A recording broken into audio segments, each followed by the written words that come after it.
Are we ready? सभी को नमस्कार। आज की ये प्रेस वार्ता भारतीय जनता पार्टी द्वारा सामाजिक न्याय पखवाड़ा मनाया जा रहा है और उसमें एक प्रयास भारतीय जनता पार्टी का ये रहा है, जो भारतीय जनता पार्टी की सरकार श्री नरेंद्र मोदी जी के नेतृत्व में कार्य कर रही है,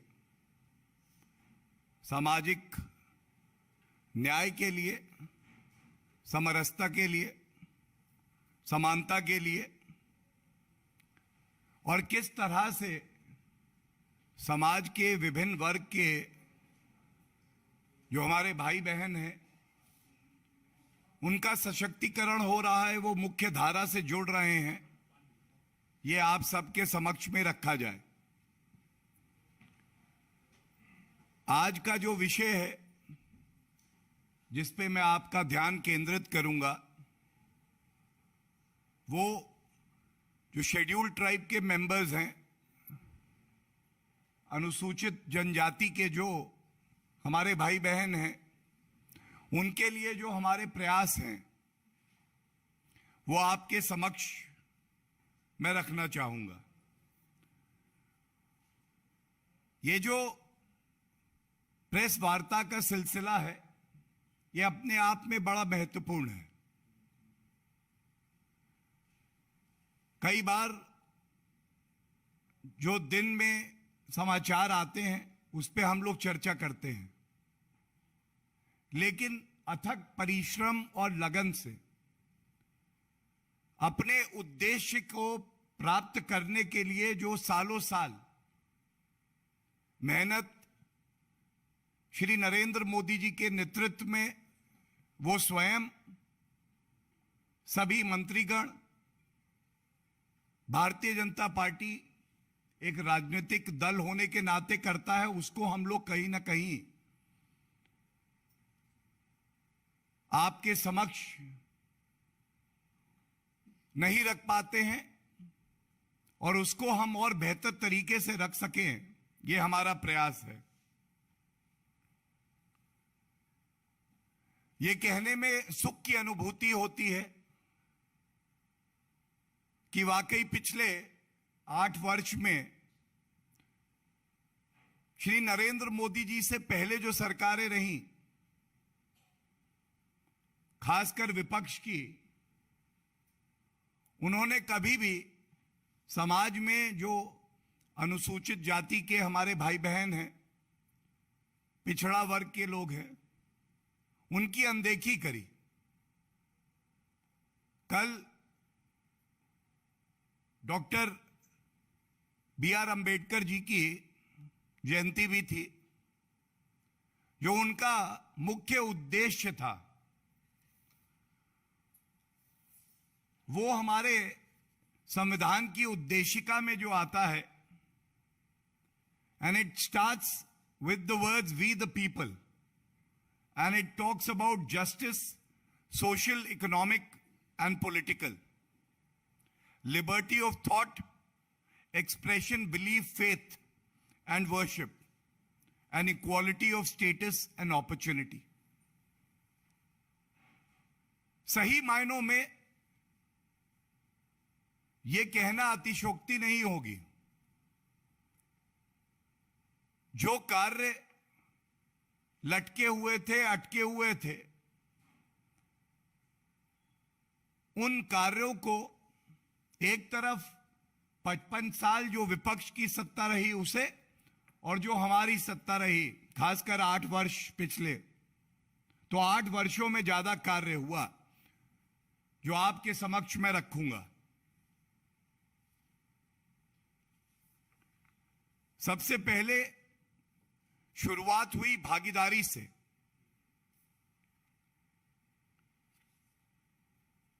ये जो समानता का अधिकार है, जो उद्देश्य है, जो सम्मान की बात की गई, पिछली सरकारों का रुख था कि जो मूलभूत सुविधाएं हैं, वो भी अगर कुछ मैं इसलिए कहता हूं कि 1 रुपया चलता था, 15 पैसे पहुंचते थे, तो कुछ मूलभूत सुविधाएं अगर आप दे देते हैं तो आपका कार्य हो जाता है। इस सोच में एक बड़ा ऐतिहासिक बदलाव आया। श्री नरेंद्र मोदी जी ने दिखाया किस तरह से केवल मूलभूत सुविधाएं देना ही हमारा लक्ष्य नहीं है। लक्ष्य है कि इस समाज को मुख्य धारा से जोड़ दिया जाए। मुख्य धारा से ऐसा जोड़ा जाए कि इनको ऐसा ना लगे कि कोई सरकार इनके लिए कुछ करती है तो वो कोई फेवर कर रही है। यह सरकार की जिम्मेदारी और कर्तव्य है कि वो एसटी समाज का, पिछड़े वर्ग का सशक्तिकरण करे। तो इसको सशक्तिकरण मॉडल भी कहा जा सकता है। दूसरा जो सबसे अहम बात है, जो संवैधानिक अधिकार है हर नागरिक के पास, उनको सम्मान मिले। वो सम्मान मिलना अति आवश्यक है। बाकी सब मूलभूत सुविधाएं हों और प्रयास किए जाएं, लेकिन उनमें भी सबसे ज्यादा जो आवश्यक है, जिसको रीढ़ की हड्डी कहा जाएगा, जिसके बिना सब बेकार है, वो सम्मान है। और सम्मान पूर्वक अगर किसी ने एसटी कम्युनिटी को मुख्य धारा से जोड़ा तो बड़े हर्ष से मैं ये कह सकता हूं कि वो भारतीय जनता पार्टी, एनडीए की सरकार श्री नरेंद्र मोदी जी के नेतृत्व में कार्य कर रही है। और तीसरा पहलू, आपने उन्हें मुख्य धारा से जोड़ा, सम्मान दिया, उनकी जो मूलभूत जरूरतें थी उसको पूरा किया। लेकिन क्या आपने उनको इतना सशक्त बनाया कि वो केवल ले नहीं, वो ऐसी परिस्थितियों में हो कि वो दूसरों की मदद करके उनको मजबूत कर सके। और इसीलिए ये तथ्य जो मैं रख रहा हूं, केंद्रीय मंत्रिमंडल में 8 मंत्री एसटी कम्युनिटी से हैं। मतलब वो नेतृत्व कर रहे हैं समाज का। वो ये सुनिश्चित कर रहे हैं कि जो जरूरतें हैं वो पूरी हों। They are not seeking, they are in a position to ensure that people who are seeking get their due respect, support, and encouragement from the government. This mantra is very important. The paradigm shift in governance is very important.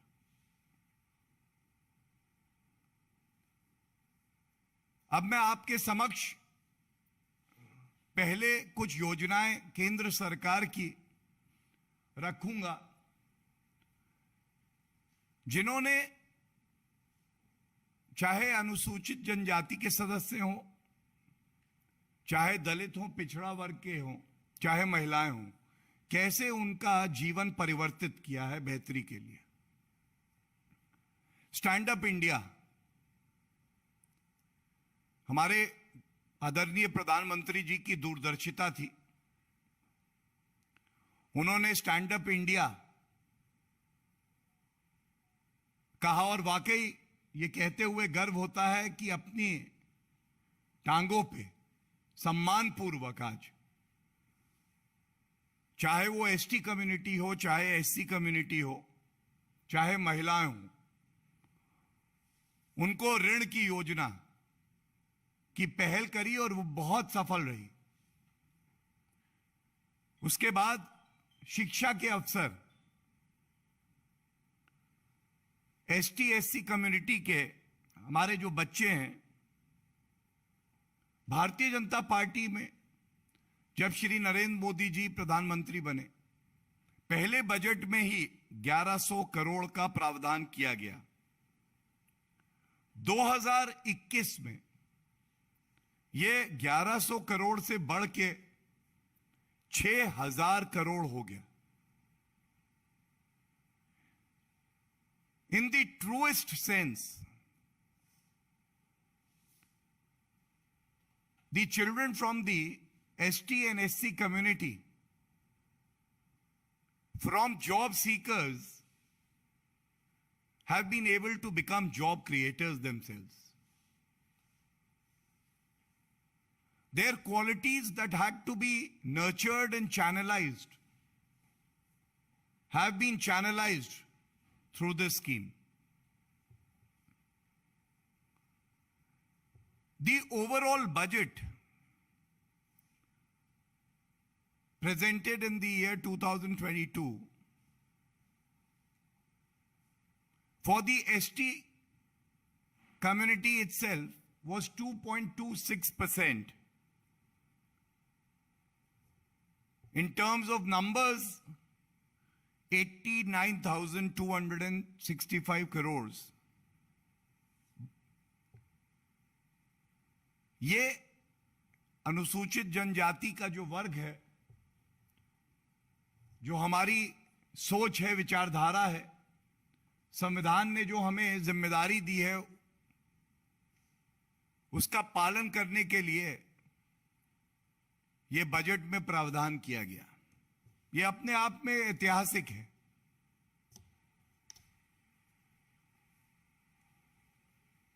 एक और बहुत सफल योजना मुद्रा योजना। मुद्रा योजना इसलिए भी बहुत अहम है कि 2015 में इसको लागू किया और इससे करीब 10 करोड़ लाभार्थी हैं और ये कहने में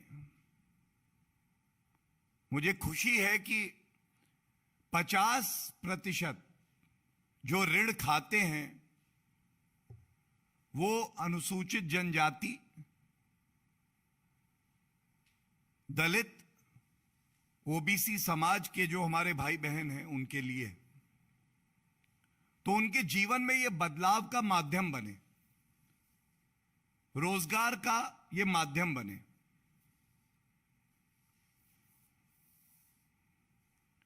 इसके अलावा स्पेसिफिकली अगर एसटी कम्युनिटी की बात करें तो वन बंधु कल्याण योजना, इसमें 5 वर्षों के लिए 26,135 करोड़ रुपए का प्रावधान किया जाएगा आगे भी। This is till 2026। सबसे बड़ी बात इसमें यह है कि हम सब जानते हैं जो वन उत्पाद की वस्तुएं थी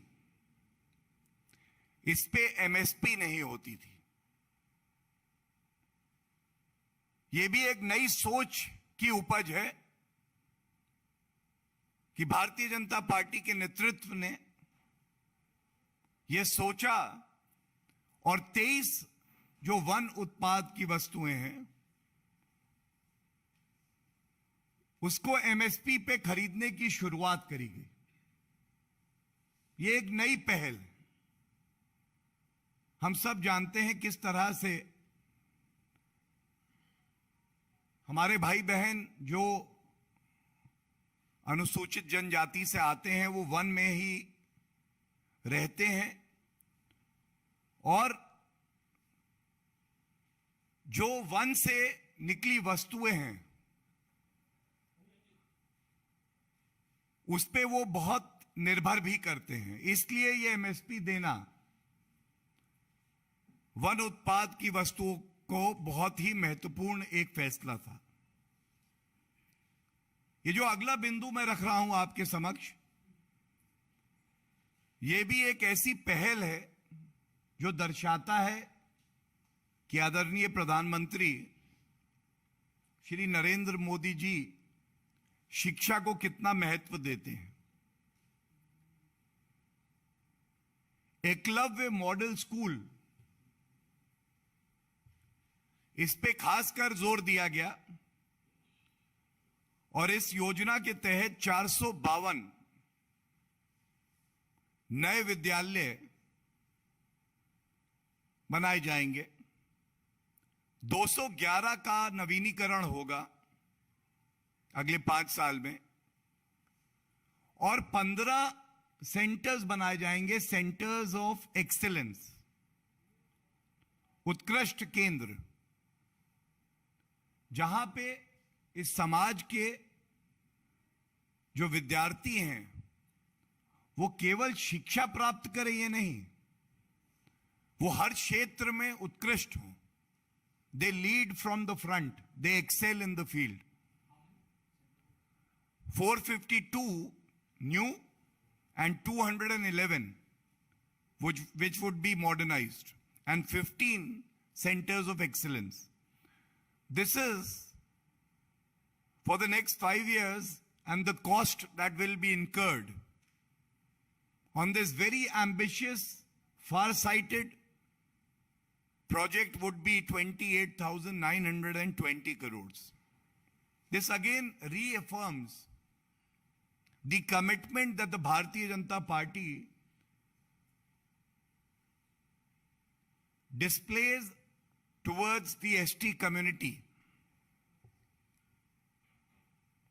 इसके अलावा जनजातीय विकास मिशन में इस वर्ष करीब 500 करोड़ रुपए खर्च किए जाएंगे।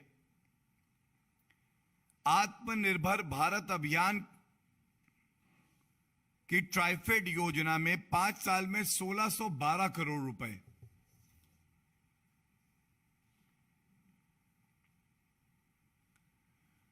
This is about the development that has to take place, inclusivity, and plus on the social parameters of health, education, employment. But most importantly,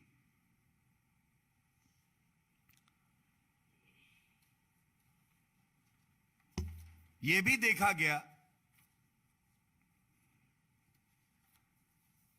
जो हमारे आदिवासी भाई बंधु हैं, वर्ग है, उनका एक बहुत बड़ा बलिदान आजादी की लड़ाई में भी रहा है।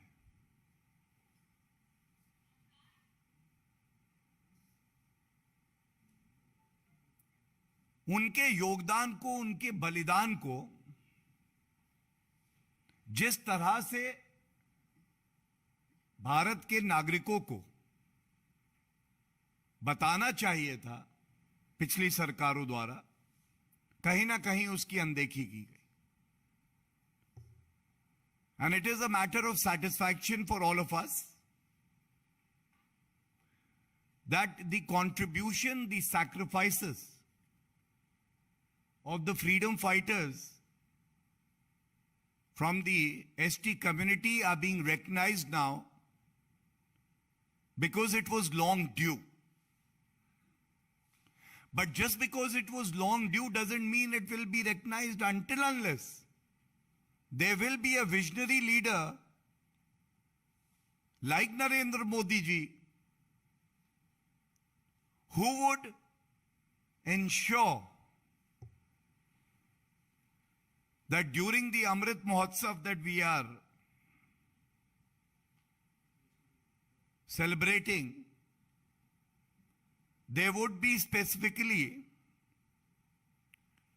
Janjatiya Gaurav Divas. This is the new beginning.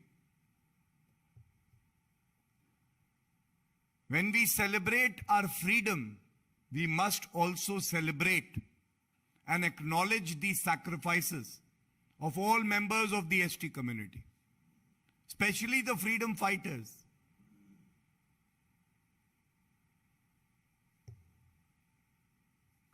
India is considered to be a melting pot, an ocean of cultural richness, and we cannot afford to ignore the immense sacrifices that have been made by the members of the ST community.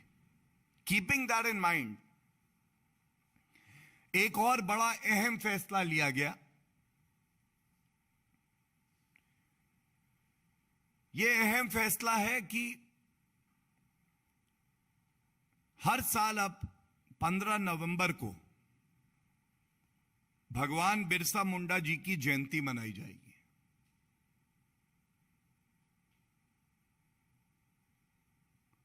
यह ऐतिहासिक फैसला है। इससे एक भावना उत्पन्न होती है समाज में भी कि हर समाज के जो पूजनीय भगवान हैं, जो व्यक्ति विशेष हैं जिन्होंने एक बड़ा योगदान दिया है भारत को आगे बढ़ाने में, आजाद कराने में, उनके प्रति सरकार भी पूरी तरह से समर्पित है और उनका आदर करती है।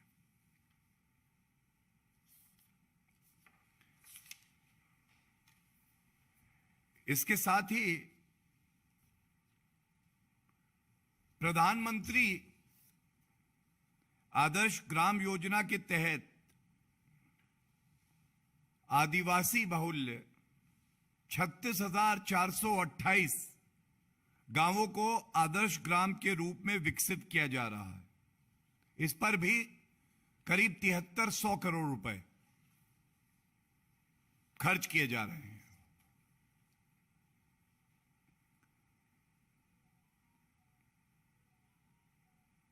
इसके अलावा श्री नरेंद्र मोदी जी ने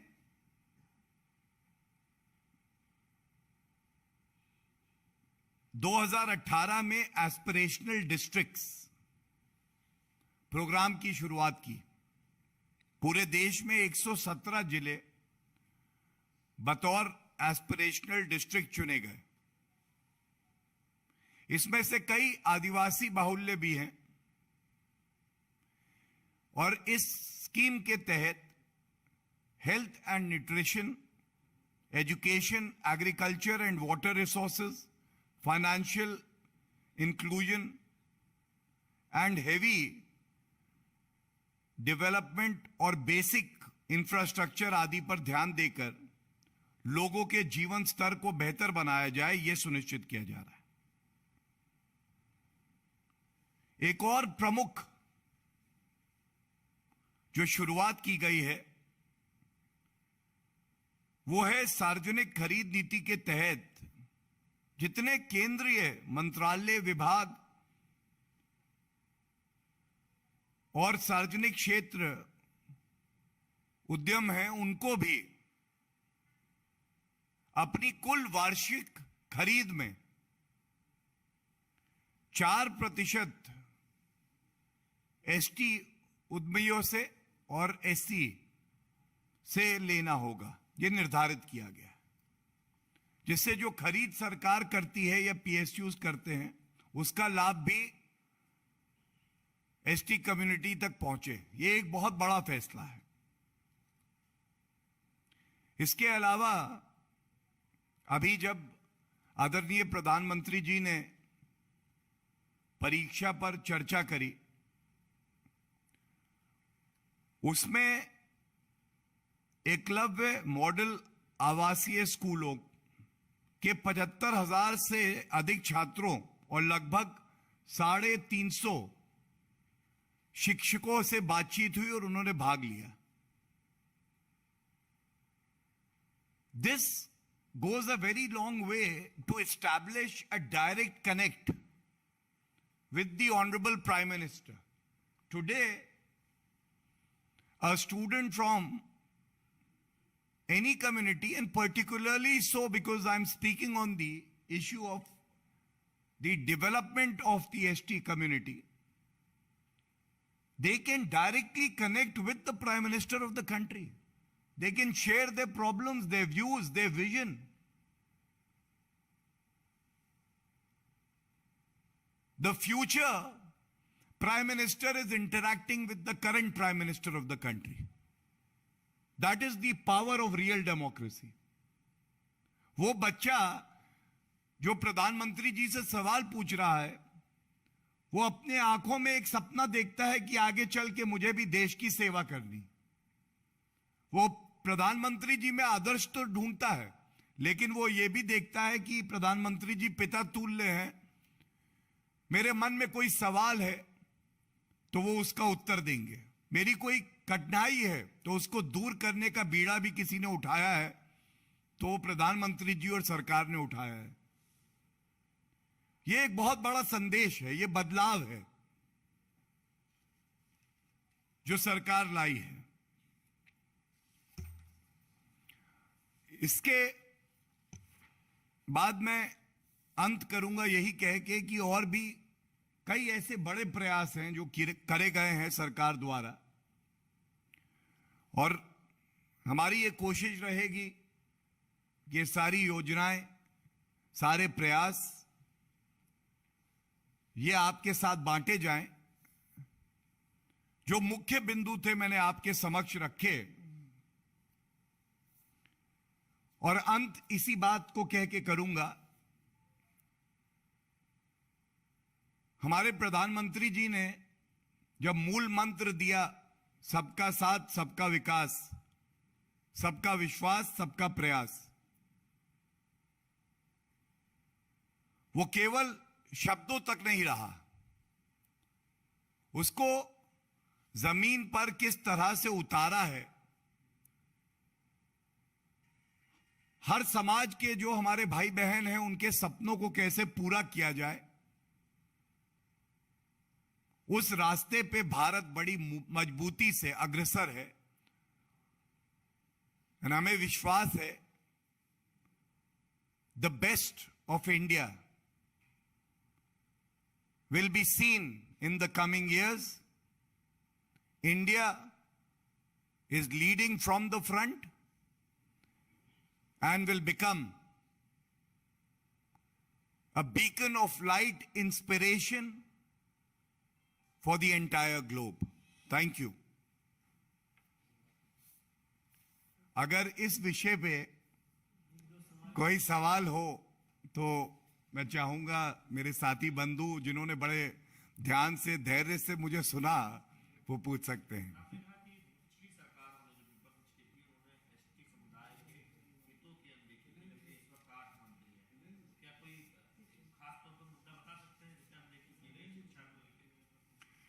नहीं, देखिए, सबसे पहले तो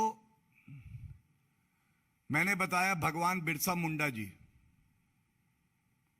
जो हमारे देश के स्वतंत्रता सेनानी रहे। कम से कम हमने नहीं सुना जिस तरह से इस सरकार ने जो उन्होंने किया हमारे लिए उसको पूरे भारतवासियों के सामने रखा हो। उनके योगदान की अनदेखी अपने आप में एक पाप है, कुकर्म है। दूसरी बात, ये जो सारी बातें मैंने आपको बताई, मैंने आपको बताया किस तरह से आज बजट जो है करीब 90,000 करोड़ रुपए है। जब मैंने ऐतिहासिक शब्द का इस्तेमाल किया, इसका मतलब ये अपने आप में एक कीर्तिमान है, इससे पहले ऐसा कभी नहीं हुआ। और जिस तरह से एकलव्य स्कूल मॉडल की बात हो या एमएसपी देना हो जो वन के उत्पाद होते हैं, ये एक नई सोच, नई शैली है। और ये सब तब हो रहा है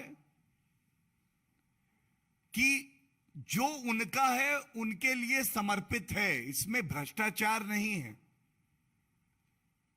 लाखों ऐसे लाभार्थी केवल पेपर पे थे जिनको आइडेंटिफाई करके एक ईमानदार सरकार ने हटाया, क्योंकि उनपे सही हक उस व्यक्ति का है जिसको उसकी जरूरत है। ये सारे फर्क सम्मान की बात हो, उनकी सांस्कृतिक विरासत को कैसे और बेहतर बनाए और उसको बचा के रखना, ये भारत के लिए आवश्यक है। ये सोच पहले नहीं थी और ये बड़ा बदलाव आया। Thank you everyone for being so patient and kind. I'm very grateful. Thank you.